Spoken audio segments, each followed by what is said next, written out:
All right, so here's something that might piss off a lot of rehab professionals, but someone's got to say it. You don't have to give up heavy lifting to get out of pain, like literally at all. And look, like I know this sounds insane, and for the longest time, this is what I believed too, and this is something that you were probably told as well. I was told things like, hey Gabe, stop deadlifting heavy, stop training hard. Like I was told that you're just making everything worse. But here's the thing, like now I'm actually chasing close to 500 pounds on my deadlift completely pain-free. And just a few years ago, I had back pain so bad that left me with nerve pain that made me even lose control of my foot at one point, which is called a drop foot. So what I want to talk about in this video is that false choice between, choosing to train hard and being pain-free, which could actually be leaving you in a worse spot. And why what I call rehab reimagined for lifters sounds kind of fancy, but it's really simple. It's just a completely different approach to helping people who love training hard and getting back to the gym pain-free while using training as a healing tool. Because if you're stuck in that cycle where you back off training, things still feel bad, you get back to training,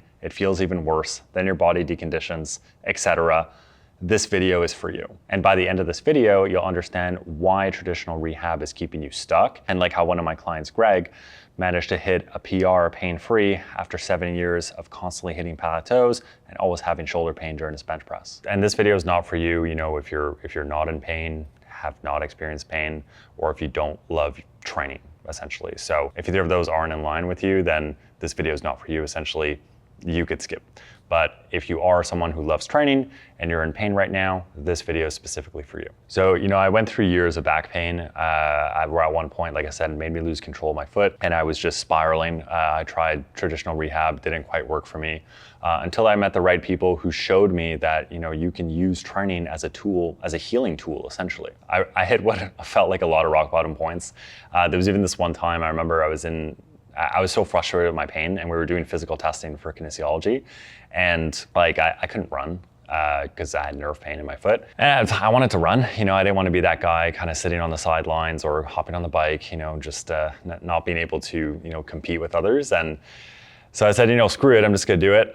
And I did it and paid the price, I'll tell you that. I was in pain for what I think it was a week. I had a week flare up after that. So just a lot of frustration that just built up over the years. And that's obviously something that I want you to avoid from happening as well too. And it was scary because, I was training hard. I trained hard my whole life. I've been training since I think I was 16 years old. Then I went to, not even be able to do dishes for 5 minutes. So it was scary. So here's the problem with traditional rehab today. So, you're starting off with training at the top over here. My handwriting is not too great. Bear with me. So you start with training, and then, leads to pain. So then you end up resting, but then you get weaker. And then after that, return to training. And then your pain is worse, right? So you're going from training to pain, then you rest, then you get weaker, then you return to train, and your pain's even worse. Is that something you've experienced before? Because that's something that I certainly did. And the problem with traditional rehab, first and foremost, I'm not here to bash traditional rehab. I do think that it could be helpful for some people. But the issue is that I don't think it's helpful for people who love training hard in the gym, because I don't feel that when you walk out of the clinic, you are prepared to train hard in the gym. Because when you walk out of that rehab clinic, do you really have the tools you need to get yourself back in the gym with the right progressions, with the right periodization for you to get back to what you were doing before pain-free? Probably not. You were probably given a PDF that said something like, do these clamshells, do these bird dogs, do these band external rotations, do this and that.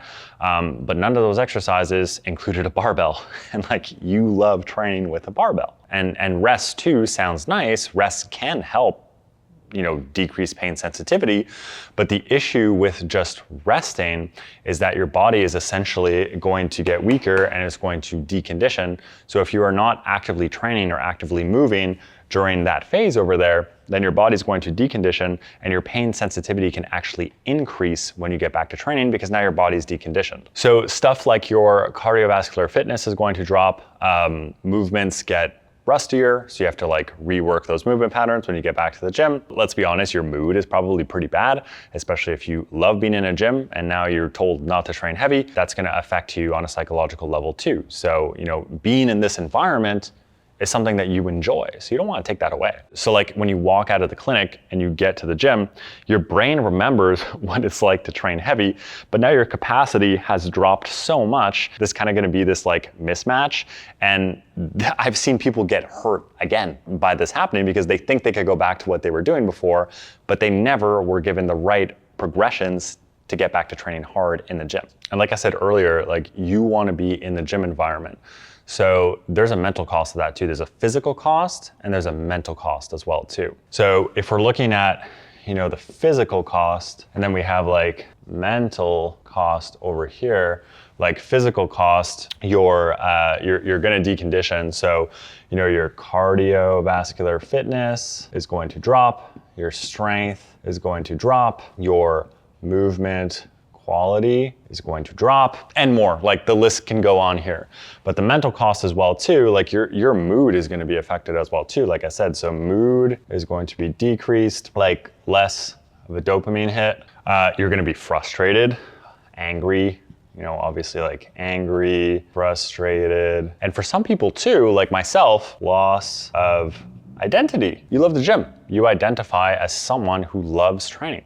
So you lose those things as well too when you are stuck in a clinic setting being told that you cannot, rehab in the gym and train hard in the gym. And the thing with these two columns here is that it could kind of like funnel down here, and your pain is now worse because now you have the physical cost and the mental cost, which are both going to make your pain sensitivity worse because pain is multifactorial. It's driven by so many things, both physical, psychological as well too. So if all of these things are being affected in a negative way, your pain worsens because now your sensitivity is increased. So when we're looking at the traditional rehab approach over here, you're gonna have a lot of avoidance of the gym. There's a lot of fear, and there's also some deconditioning because like I said earlier, you're not in the gym, you're losing your fitness. But now if we're looking at rehab, reimagine for lifters over here, we're not avoiding the gym. We're gonna be in the gym.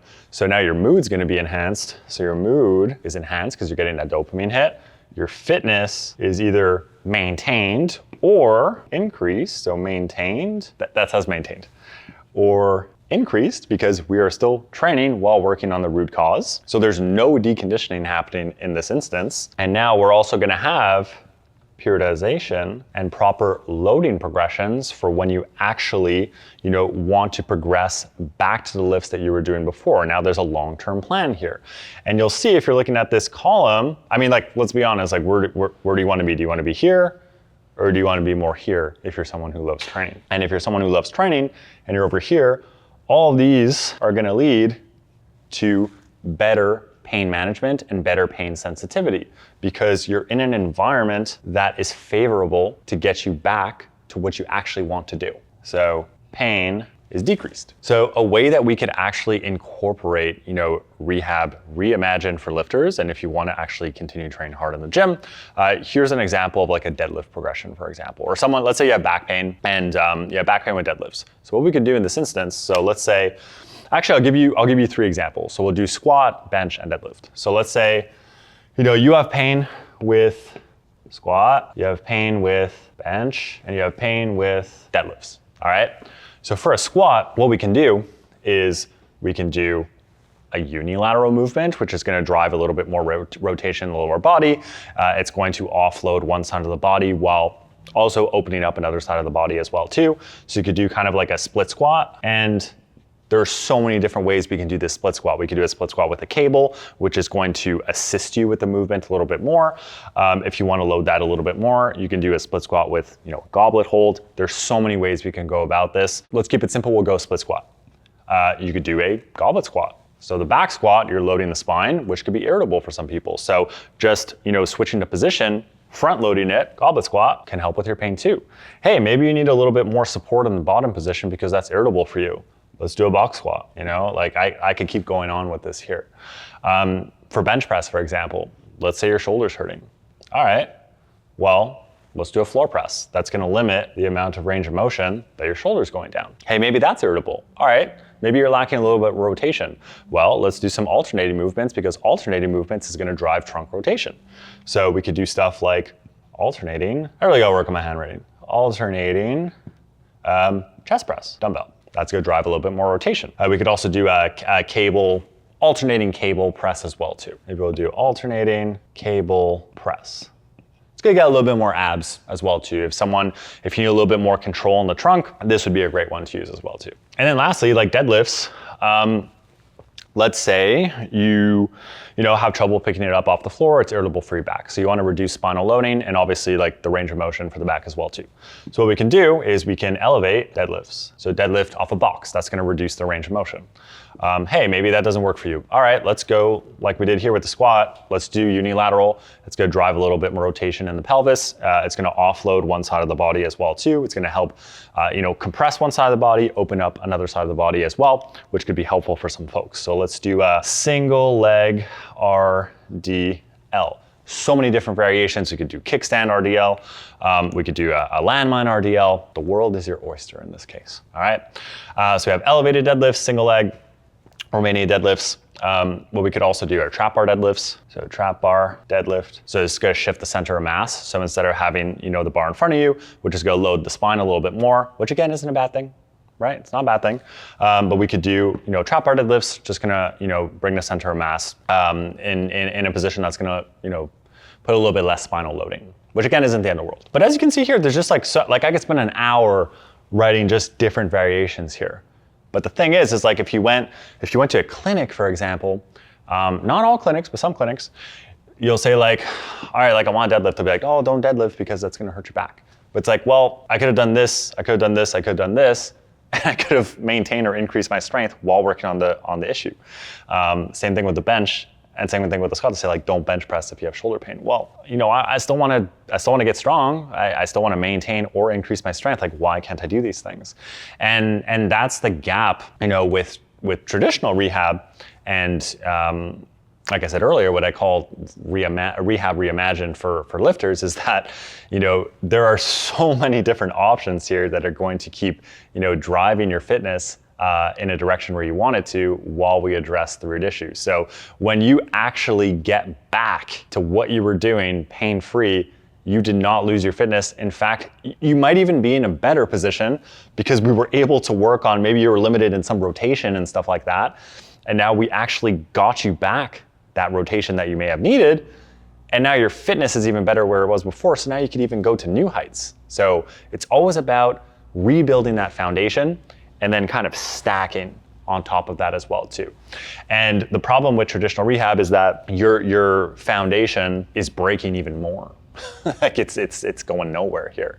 So super important to maintain that foundation and keep kind of stacking upon that as well too. Because, when I heard Pat Davidson talk about this, he said it very well. He was talking about how like, it's annoying when you get hurt because when you get hurt, what happens is then, you're set back by a couple of weeks, and then it takes you a couple of weeks to get back to where you were before, and then it takes you another couple of weeks to get back to where you were before that, and then a couple of weeks, so you're starting from so far behind. So you don't want to be in that situation, especially if you love training hard. You don't want to spend weeks trying to get back to what you were doing. So you can still keep that same level of fitness and maybe enhance it by using smart variations. And another thing that's super important too is that, and this is what I find a lot of traditional rehab misses, is that there is a sweet spot in the gym that's going to drive your adaptations. So if you are doing literally nothing, just resting, like I said, you're going to decondition. But there is a sweet spot that's going to drive adaptations, because if you're doing too much here, and you're doing too little, no progress. This is like too much, this is too little. You're not gonna progress here either, because you are going to have flare-ups. If you're doing too much, no progress, too little, no progress. There's a sweet spot right over here that's going to allow you to drive those adaptations and alleviate your pain while you continue to progress your fitness. And this is what I find that a lot of traditional rehab practitioners lack. They don't have the strength and conditioning principles that can allow you to identify what that sweet spot actually is. Because once you hit that sweet spot, then your progress is gonna go upwards. And like I said, like I experienced this For years, like I said, I was doing traditional rehab. I was literally told by someone that like, I don't know what your pain issue is, like don't deadlift. I'm like, well, I love deadlifting, like what do I do, right? So I felt lost. So you need to find someone who understands your goals, your needs, understands how you love the gym so much and you don't want to give that up. Like you still want to train hard while you're resolving this issue. So you need to find someone who actually understands that. Because someone who understands that is going to use training as the healing tool to get you back to where you want to go. And at the end of the day, the real transformation is not just the physical one, it's the mental one too. If you're still watching this video and you've been in pain for a long time, you know that mental effect that I'm talking about. It affects you mentally when you're not able to train hard, when you love training hard and you're in pain. So the mental transformation is even bigger than the physical one. I mean, that's pretty much what I want to talk about today. You know, if you're a lifter, if you're someone who loves training hard, and is stuck in pain right now, I totally understand that. I've been there. I'd love to help you out. I filmed a 12-minute video breaking down my process and how I could help lifters like you get back to training pain-free by using training, gym, as the healing tool. So if that's something that interests you, click the link in the description below, and looking forward to chatting. See you next time.